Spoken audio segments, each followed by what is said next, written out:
আজকে আমরা পড়ব দশম শ্রেণীর কোষে দেখি 14 নম্বর অনুশীলনীর অংশীদারি কারবার।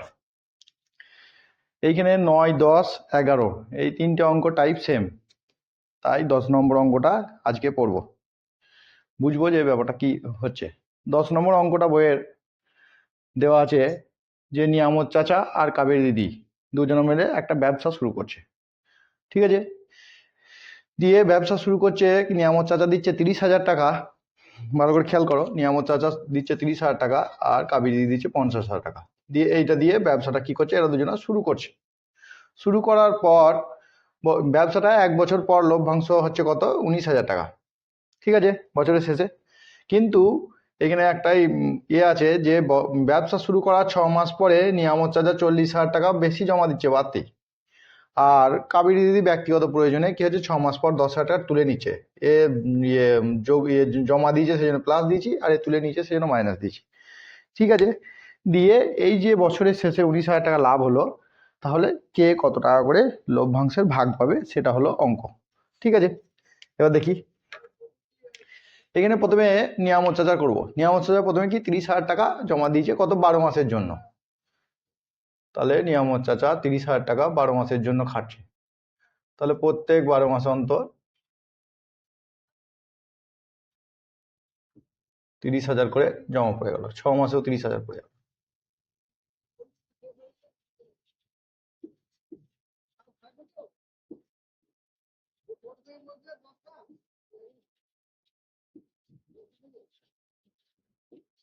তাহলে 12 মাসের জন্য 30,000 টাকাটাকে জমা দিয়ে দিয়েছে, হলো। দিয়ে কি হলো, এ কি করছে 30,000 টাকা, এর কি হলো 6 মাসের জন্য 5, 6 মাসের জন্য 30,000 টাকায় রয়েছে।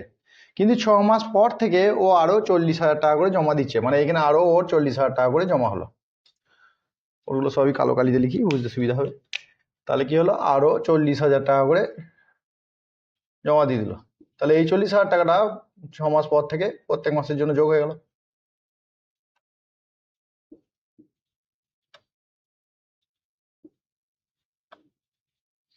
তাহলে হয়ে গেল 40,000 টাকা 6 মাস পর জমা দিয়ে দিল। তাহলে ভালো করে খেয়াল করো, দেখো যে এর 6 মাসের জন্য 30,000 টাকা করে প্রত্যেক মাসে 30,000 টাকা করে খাচ্ছে। প্রথম মাসে 30,000, দ্বিতীয় মাসে 30,000, তৃতীয় মাসে 30,000, চতুর্থ মাসেও 30,000, পঞ্চম মাসেও এর 30,000 খাটছে, এর 30,000 খাটছে, ঠিক আছে। কিন্তু ভালো করে খেয়াল করে দেখো, এই সপ্তম মাস থেকে এর কিন্তু 30,000 সঙ্গে আরো 40,000 বেশি খাটছে, মানে 70,000 করে খাটছে,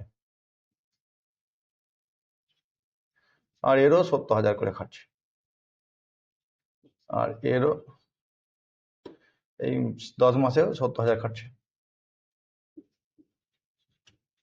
70,000 খাটছে। তাহলে ব্যাপারটা বোঝা গেল যে প্রথম মাসের জন্য 30,000, দ্বিতীয় মাসের জন্য 30,000, এরকম করে করে 6 মাস ওর 30,000 করে টাকা খাটছে। আর 6 মাস পর থেকে মানে 7 মাস থেকে 30,000 আর 40,000 মিলে 70,000 করে টাকা ওর ব্যবসাতে খাটছে। তাহলে এবার চলে যাব কাবেরীদির ব্যাপার।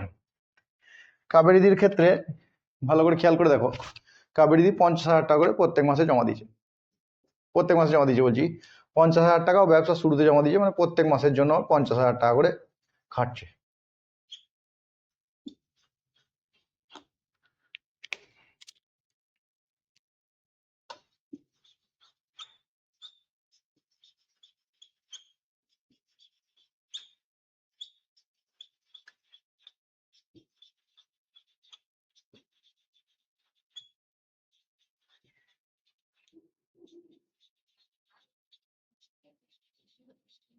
তাহলে প্রত্যেক মাসের জন্য 50,000 করে খাটছে। এবার ভালো করে খেয়াল করে দেখো যে 6 মাস পরে কি করছে, ব্যক্তিগত কারণে 10,000 টাকা তুলে নিচ্ছে। তাহলে 6 মাস ওর কি হলো 50,000 করে, তোমার 6 মাস পর্যন্ত 50,000ই আছে। কিন্তু তারপরে 6 মাস পর থেকে 10,000 টাকা করে তুলে নিচ্ছে, মানে 10,000 টাকা করে বিয়োগ হয়ে যাচ্ছে। আগেরটা যেমন 10,000 40,000 যোগ হয়েছিল, এই 10,000 করে তুলে নিচ্ছে, 10,000 করে তুলে নিচ্ছে।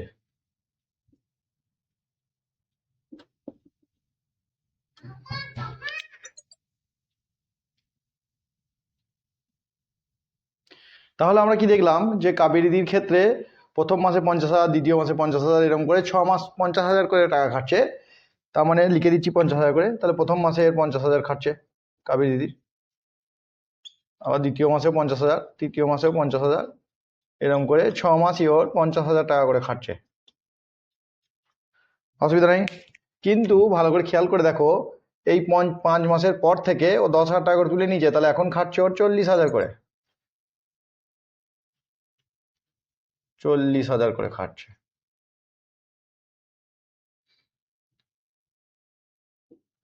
তাহলে বাকি 6 মাস ওর 40,000 টাকা করে ব্যবসায় খাটছে।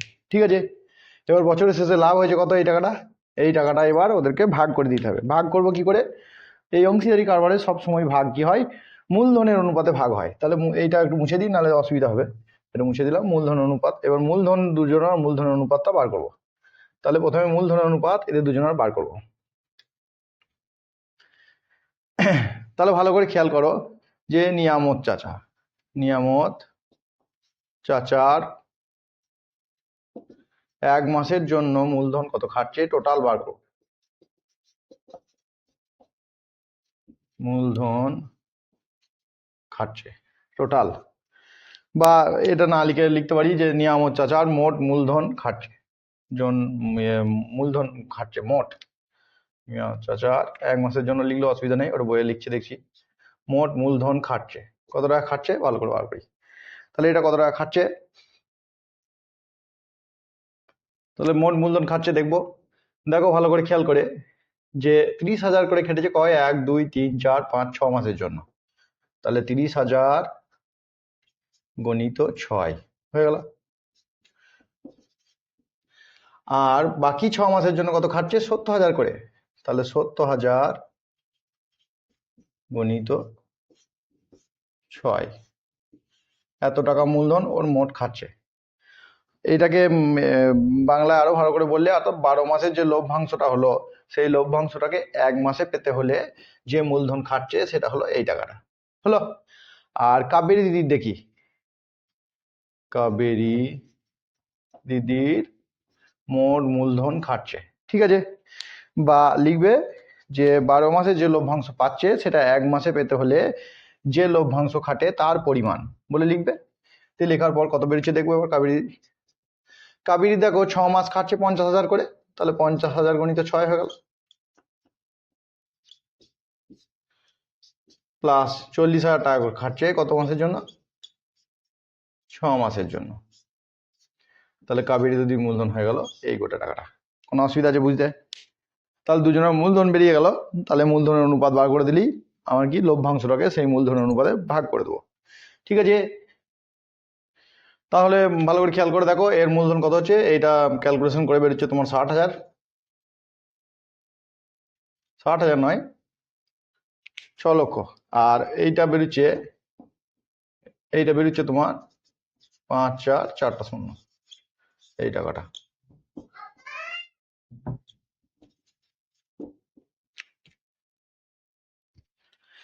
তাহলে এখানে কি দুজনের মূলধনের অনুপাত পেয়ে গেলাম। এটাকে আর একভাবেও বার করতে পারি, সেটা বার করলেও একই রেজাল্ট দেবে, সেটা বলে দিই। এরকম করে যদি না করে অন্যরকম করি, কি যে এইটাই এর মূলধন কত খাটছে। ভালো করে খেয়াল করো, এর 12 মাসের জন্য খাটছে 30,000, তাহলে 12 গণিত 30,000 করে দিলাম। আর প্লাস যেহেতু জমা দিচ্ছে সেহেতু প্লাস 6 মাসের জন্য কত করে খাটছে? 40,000, তাহলে হয়ে গেল 6 গণিত 40,000। ঠিক আছে, এইটা করলেও মূলধন সে আগের মতনই কত বেরোবে? 60 বেরোবে, এটা বেরোবে। আর কাবেরী দিদি মূলধন যদি করি ওই একই রকম নিয়মে, এটা হচ্ছে 50,000 খাটছে 12 মাসের জন্য, তাহলে 50,000 গণিত 12। আর 4,000 করে তুলে নিয়েছে, সেজন্য বিয়োগ হবে। তাহলে 10,000 করে তুলে নিয়েছে, তাহলে 10,000 বিয়োগ হবে, তাহলে 6 গণিত 10,000 বিয়োগ হয়ে যাবে, দিয়ে এটা বেরোবে। ওই এখনই বার করলাম, ওইটাই বেরোবে। তাহলে 5 12 60, 60 থেকে 6 বাদ, তাহলে 54,000 বেরোবে, 54 বেরোবে, 54,000 নয় 5,40,000 বেরোবে। তাহলে এত টাকা বেরোবে। তাহলে মূলধন অনুপাত পাওয়া গেল। এবার মূলধনের অনুপাত পেয়ে গেলে এবার মোট লাভ যে 19,000 টাকাটা হয়েছে সেটাকে ভাগ করে দেবো এই দুজনের মধ্যে। ঠিক আছে, দেখো ভাগ করে দিচ্ছি, ওপরটা মুছে নিই তারপরে দেখাচ্ছি। এবার নিয়ামত চাচা ও কাবেরীদির মূলধনের অনুপাত লিখলাম। নিয়ামত চাচা ছিল 6 লক্ষ, অনুপাত এর ছিল 54, 4টা শূন্য, এটা হচ্ছে এদের মূলধনের অনুপাত করে দিচ্ছি। এবার 4টা শূন্য, 4টা শূন্য কাটলো, 6 10 60 আর 6 9 54, তাহলে হয়ে গেল 10:9। ঠিক আছে, এবার আনুপাতিক ভার দিয়ে ভাগ করে দিতে হবে। তাহলে নিয়ামত চাচা পাচ্ছে কত? নিয়ামত চাচা পাচ্ছে কত?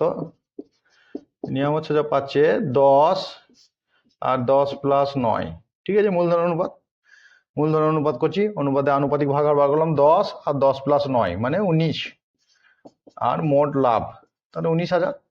তাহলে 9 দিয়ে কেটে দিলাম, 19 দিয়ে কেটে দিলাম 1,000, তাহলে নিয়ামত চাচা পেয়ে গেল 10,000 টাকা। আর কাবেরীদি পেয়ে গেল, কাবেরীদি পাচ্ছে কত? আনুপাতিক ভাগ হার দিয়ে করতে পারি, আর 19,000 থেকে 10,000 বিয়োগ করেও করতে পারি। তাহলে আনুপাতিক ভাগ হার দিয়ে করে দিচ্ছি, 9/19 গণিত 19,000, তাহলে 1,000 নিয়ে 9,000 টাকা। তাহলে এ পাচ্ছে 9,000 টাকা, এ পাচ্ছে 10,000 টাকা। ঠিক আছে, তাহলে মূলধন অনুপাতটা বার করাটাই হলো এখানে মেন টার্গেট। যদি এটা না করতে পারো তাহলে আর অঙ্কটাকে করতে পারবে না। তাহলে আর একটা অঙ্ক বলে দিই মূলধন অনুপাত পর্যন্ত। কোন অঙ্কটা? 9-এর অঙ্কটা। 9-এর অঙ্কটা বলে দিই। দেখো 9-এর অঙ্কটাতে বলছে যে প্রদীপবাবু আর আমিনা বিবি দুজনে মিলে ব্যবসা শুরু করছে। ও প্রদীপবাবু দিয়েছে 24,000 টাকা আর আমিনা বিবি দিয়েছে 30,000 টাকা, এই ব্যবসা শুরু করছে। দিয়ে প্রদীপবাবু 5 মাস পর আরো 4,000 টাকা বেশি জমা দিচ্ছে। ঠিক আছে, আর আমিনা বিবি কিন্তু কিছু জমা দেয় না, ও বছরের শেষ পর্যন্ত ওই 30,000 টাকাটাই থাকছে। তাহলে বছরের শেষে এটা লাভ হলে কে কত পাবে? তাহলে দুজনে মূলধন অনুপাত বার করতে হবে। তাহলে একবারে করে দিচ্ছি, আগেরটা করেছি বলে এটাতে যাতে একবারে বুঝতে পারো। প্রদীপবাবু ও আমিনা বিবির মূলধনের অনুপাত, মিনা বিবির মূলধনের অনুপাত